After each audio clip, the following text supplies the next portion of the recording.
Okay guys, so welcome back to my channel, and I'm going to do like I guess a Q&A for Aaron and autism. And I have just 5 questions that people asked, wanted me to touch on Aaron's situation and his diagnosis and everything. At a later time I will do a like a symptom, or if you want to know maybe your child has autism, what symptoms are.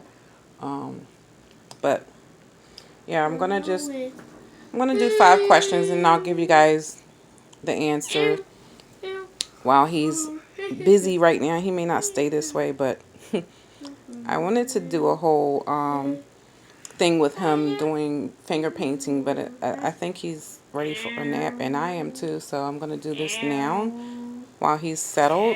So hopefully he'll stay this way. If not, then it's just gonna get crazy. So alright, the first question was, how did we find out? Okay, so Aaron was diagnosed with autism when he was 3. He had gone through a series of testing where we lived at in Elkins Park, and then when we came to Philly, he had to go through testing all over again in Chop Hospital. The first sign was, as a parent, you notice that your child is not listening, and Aaron would often go off into his own world, and diagnoses are based off of behaviors and deficits in social communication and social interaction. And that's another thing we noticed, is that he wasn't really interested with interacting with other children or other people. Like, people would say hi to him, he would look off into space, or we would speak to him and he would look off into space, or he would just be in his own world like he is right now, and that's okay. Question number 2 is, did I know before his diagnosis? And yeah, I knew. I knew when he was about 2 years old that something was a little off or a little strange. He didn't play with toys the way other kids do. He wasn't forming words like on the normal basis of a child his age. He would wake up in the middle of the night sometimes screaming, and we'd be like, what's going on with Aaron? He's just over there screaming to the top of his lungs like someone's hurting him. And yeah, so I pretty much knew. I think as a mother of a child whom I raised, Dayona, his sister, she was a lot different from him, and I knew raising him that he was a lot different.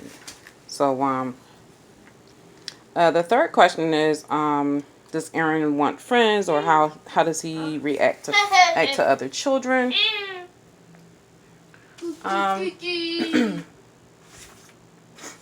Yeah,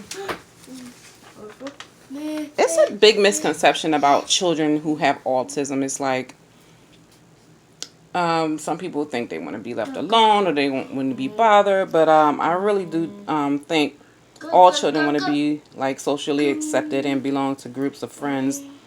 And I see Aaron trying to communicate with other children, but I know it's hard for him because he doesn't talk and he can't communicate his feelings and stuff like that. So he cries a lot, or children don't understand him, so they just stay away, or they don't want to play. But yeah, I believe he wants to have that social interaction with other children. I mean, what child doesn't want to feel like they belong to, to a group or whatever have you. But yeah, I think that autistic children, yeah, they do want to have friends. They do want to belong.